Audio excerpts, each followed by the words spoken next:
من الحلقة اللي فاتت كان في سؤال كنا بنحاول نلاقي له إجابة، وهو ليه عبد الناصر كان بيتحكم في تواريخ تنفيذ عملية الضباط الأحرار بالرغم إن الملك فاروق كان عارف تنظيم الضباط الأحرار وعارف أسمائهم ضابط ضابط.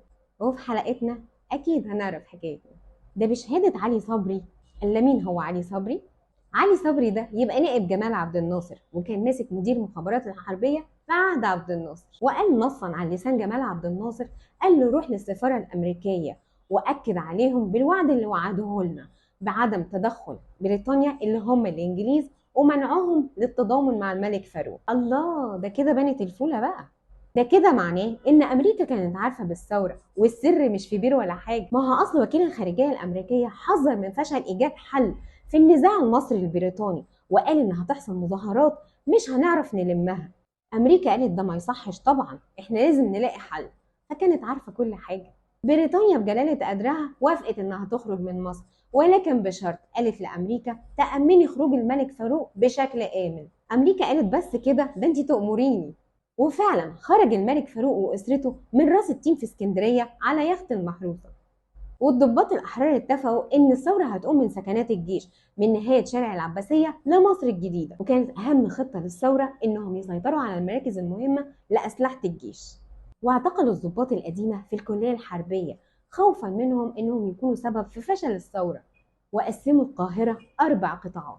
غير إنهم سيطروا على مبنى رئاسة الجيش. قيادة الثورة بعتت قوات لأماكن مختلفة للسيطرة عليها، فحصروا سلاح الحدود والمطارات وحديقة الأزبكية والمرافق العامة، كان من ضمنها محطة القاهرة ومصلحة التليفونات. ده كده بقى سيطروا على القاهرة بأكملها.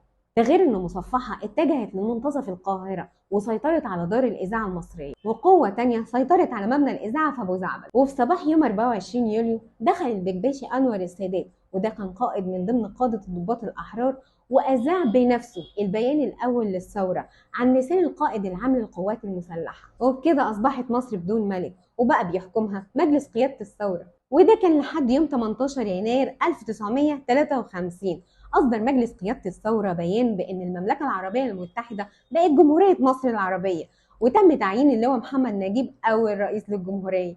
من ضمن الأحداث اللي حصلت في أغسطس 52 بعد ثورة يوليو مباشرة، قام مجموعة من العمال في مصنع الغزل والنسيج في كفر الدوار بمظاهرات بمطالبة بحقوقهم، وده اللي ذكرناه في الفيديو بتاع الضباط الأحرار. في الوقت ده كان وزير الداخلية جمال عبد الناصر بعت مجموعة من القوات علشان يفضوا الاعتصام.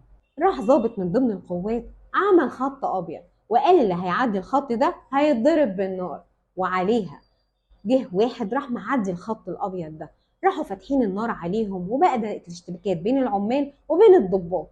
وفي الموضوع ده كله كان لازم يكون فيه كبش فدا. قبضوا على 2 من العمال، مصطفى خميس ومحمد حسن، على أساس إن هم مثيري الشغب واعتبروهم خونة، وتم محاكمتهم محاكمة عسكرية وإعدامهم في سبتمبر سنة 1952. وكان من ضمن الكلام اللي قاله اللواء محمد نجيب في مذكراته انه قابل العمال وكان مقتنع جدا ببراءتهم، ولكنه وقع على قرار اعدامهم تحت ضغط من وزير الداخليه اللي هو جمال عبد الناصر، علشان يبقوا عبره لمن لا يعتبر. وعلشان يلموا الموضوع خصصوا لكل الفلاح حيازه زراعيه علشان بس الثوره ما تبص. اصلا الناس كان ممكن تقول انتوا جايين تخلصونا من الملك وتعملوا ثوره علشان تعملوا فينا كده انتوا في الاخر. وقتها اللواء محمد نجيب كان بيصدق على حاجات كتير كان بيقول عليها جمال عبد الناصر، من ضمنها ترقيه اليوزباشي عبد الحكيم عامر للواء. ده انت نطيت نطه جامده يا حكيم. غير ان جمال عبد الناصر صاحب فكره قانون الاصلاح الزراعي، وكالعاده اللواء محمد نجيب يصدق. وفي يوم 22 فبراير سنه 1954 يقدم اللواء محمد نجيب استقالته. الموضوع ما كانش عاجبه، ووافق مجلس قيادة الثورة على الاستقالة وتم إذاعتها في الراديو، والكل اتفاجئ بهتافات لا حصر لها ولا عدد ضد استقالة نجيب، وخصوصا سلاح الفرسان في الجيش.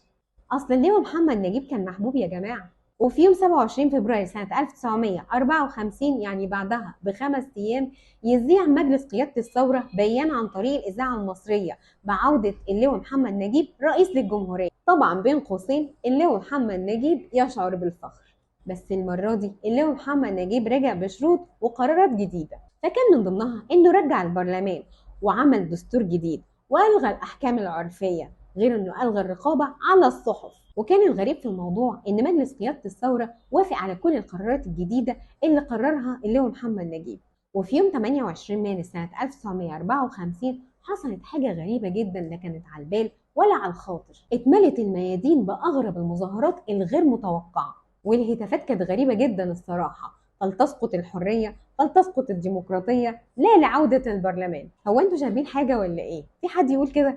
فقال الصاوي أحمد الصاوي، وده كان رئيس اتحاد عمال النقل، إن جمال عبد الناصر كان مقبضه علشان خاطر يجهز لأكبر مظاهرات، ويجهزها بالعربيات وكل وسائل النقل، غير انه استخدم الليثي اخوه لنفس الغرض، مظاهرات كبيره جدا ولكن في اسكندريه. الاخوان تسكت؟ طبعا لا، قاموا بمظاهرات مضاده بتأيد قرارات اللواء محمد نجيب. وفي 14 نوفمبر سنه 1954 يتقبض على اللواء محمد نجيب وتتحدد اقامته جبريا، ويتعين جمال عبد الناصر رئيس للجمهوريه ويحل جماعه الاخوان المسلمين. ما اصل كانوا مؤيدين لقرارات اللواء محمد نجيب. ما انتوا كنتوا حبايب، قلبتوا على بعض ليه؟ الشهاده لله. بالرغم كل ده بس عبد الناصر عمل كام حاجه تتحسب له، من ضمنها تأميم شركه قناه السويس لشركه مساهمه مصريه. ما سابناش ملطشه لا للامريكان ولا بريطانيا، لان ده بعد ما طلب تمويل مشروع السد العالي فطلب قرض من البنك الدولي، ورفضت امريكا وبريطانيا زي ما ذكرنا في حلقه تحرير سيناء. عواقب القرار ده ما كانتش سهله،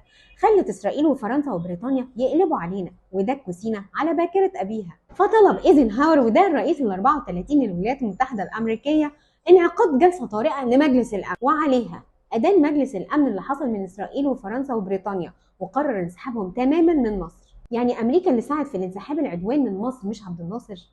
هي مشت اصلا ان عبد الناصر اللي سعى لانسحاب العدوان من مصر. وبعد نكسة 67 اعلن عبد الناصر تنحيه عن منصب رئيس الجمهوريه زي ما ذكرنا في الفيديو بتاع عبد الحكيم عامر، ولكن الشعب نزل الميادين بهتافات بترفض فيها استقالة عبد الناصر، لأن كان في تأقلم وألفة بين الشعب وبين جمال عبد الناصر. وتوفى الزعيم جمال عبد الناصر في 28 سبتمبر سنة 1970 عن عمر يناهز 52 سنة بالسكتة القلبية زي ما قال الدكتور. أتمنى تكون الحلقة عجبتكم، وأشوفكم في حلقة جديدة من اعرف التاريخ.